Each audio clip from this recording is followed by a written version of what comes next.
हाय दोस्तों, मेरा नाम है आकाश और आज हम बात करने वाले सिंपल ट्रेंड लाइन के बारे में। पिछले वीडियो में हमने इसके पहले हॉरिजॉन्टल रे के बारे में बात किया था और यहाँ पर हम सिंपल ट्रेंड लाइन के बारे में बात करेंगे। जैसा कि हमने पिछले वीडियो में पिवोट पॉइंट का उपयोग करके वहां पर ट्रेंड लाइन ड्रॉ किया था, सेम उसी तरीके से यहाँ पर भी हम ड्रॉ करने की कोशिश करेंगे। लेकिन यहाँ पर ये जो सिंपल ट्रेंड लाइन है, इसको आप अलग अलग डायरेक्शन में या अलग अलग एंगल में ड्रॉ कर सकते हैं। तो चलिए हम इसके प्रैक्टिकल्स देखते हैं कि कैसे आप इसे सही तरीके से लगा सकते हैं और 2 या 3 पॉइंट को कनेक्ट करके आप आने वाले फ्यूचर प्राइस पॉइंट को पहले से पता कर सकते हैं। तो अब हम यहाँ पर निफ्टी 50 के जितने भी स्टॉक है वहां पर इसे प्रैक्टिकली अप्लाई करके देखेंगे।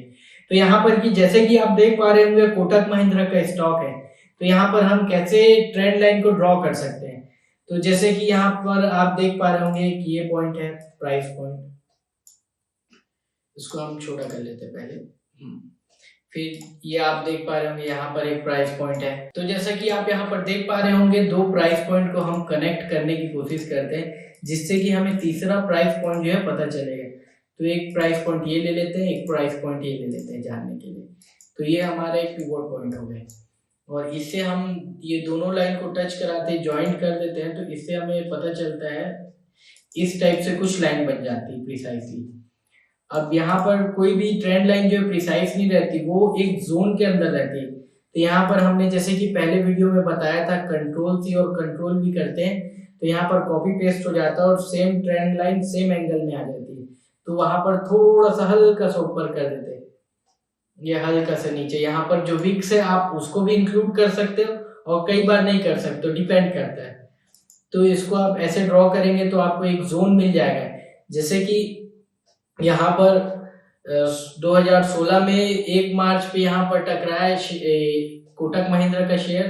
फिर यहाँ पर 2 जनवरी 2017 में यहाँ पर ये जो है प्राइस आके टकराया। इससे 2020 में आने वाली गिरावट में कोटक महिंद्रा का स्टॉक कहाँ बॉटम होगा ये पहले से पता चल गया था। तभी आप जब शेयर इस जोन में गया तो उसके बाद यहाँ पर शेयर में बहुत ज्यादा रिजेक्शन देखा गया और ये ऐसा प्राइस पॉइंट हो जाता है जहां पर से शेयर जो है टकरा के सीधा अब भागने की कोशिश करता है। तो ये था एक एग्जांपल कोटक महिंद्रा का। सेम उसी तरीके से हम अलग अलग स्टॉक में भी देख लेते हैं।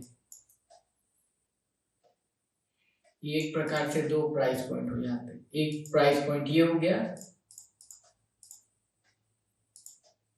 और एक ये।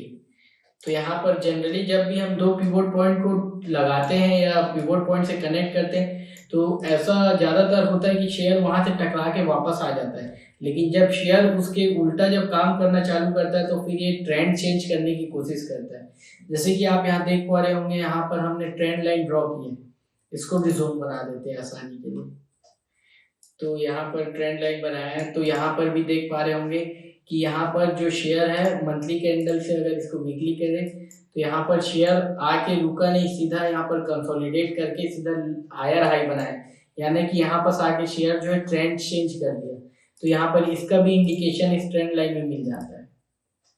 और अगर इसके नीचे भी अगर एक ट्रेंड लाइन ड्रॉ करते हैं तो आपको बॉटम फिशिंग भी हो सकती है। जैसे कि यहाँ पर आप देख पा रहे होंगे कि हमने जो नीचे के प्राइस पॉइंट थे इसको हम ब्लू कलर से डिनोट कर देते हैं,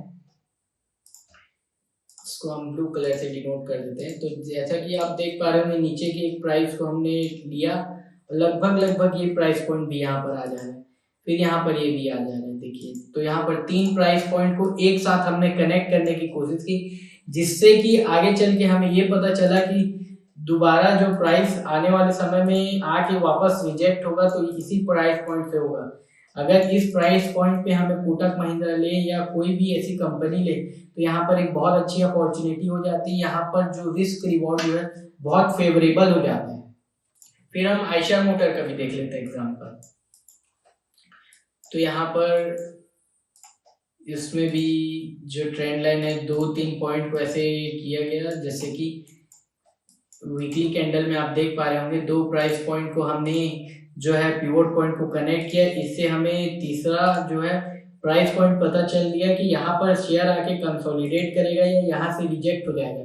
लेकिन यहाँ पर शेयर आने के बाद सीधा जो वापस नीचे आ गया, तो यहाँ पर अगर आप शॉर्ट सेल करें या चीज़ों को बेच के खेलें तो यहाँ पर एक अच्छी अपॉर्चुनिटी हो जाती है। सेम उसी तरीके से आप यहाँ नीचे साइड में अगर प्राइस पॉइंट को कनेक्ट करते हैं कई सारे पिवोट पॉइंट को, तो यहाँ पर आपको तीसरा पिवोट पॉइंट मिलता है जहां पर कि प्राइस आके रेजिस्ट करके वापस जा सकता है। जैसे कि आप नीचे के दो प्राइस पॉइंट को देख पा रहे होंगे, तीसरी बार आया, कुछ समय के लिए रहा और सीधा रिजेक्ट कर दिया। तो ऐसे ट्रेंड लाइन ड्रॉ करते हैं। और तो यहाँ पर हम टाटा स्टील में भी एक ट्रेंड लाइन ड्रॉ कर देते हैं। जैसे कि आप देख पा रहे होंगे कि यहाँ पर हमने दो ट्रेंड लाइन ड्रॉ किया, 2-3 पॉइंट को कनेक्ट करते हुए, जो कि था पहला ये, फिर दूसरा ये, लगभग पास से अगर आप देखें तो ये दिख रहा है कि इस प्राइस पॉइंट पे भी आके एक बार टकराया है, तो तीसरे पॉइंट को भी ले लेते हैं। फिर क्या हुआ कि थोड़े समय के लिए ऊपर गया, ऐसा देख सकते हैं कि दो प्राइस पॉइंट को कनेक्ट करके तीसरे बार जो है रिजेक्ट हो गया। फिर चौथे बार जो है थोड़े समय के लिए हाई बनाया, लेकिन वहीं से फिर वो रिजेक्ट कर दिया। तो जैसा कि आप देख पा रहे होंगे कि टाटा स्टील में हम ऐसे ट्रेंड लाइन ड्रॉ करते हैं, दो प्राइस पॉइंट को हम जो है कनेक्ट कर देते हैं और इससे हमें तीसरा प्राइस पॉइंट मिलता है, जहां पर कि ऐसा हो सकता है कि स्टॉक जो है आके वहां से ऊपर वापस भाग जाए ऊपर, या तो उस प्राइस पॉइंट पे आके वो प्राइस जो है रिजेक्ट हो जाए शेयर का।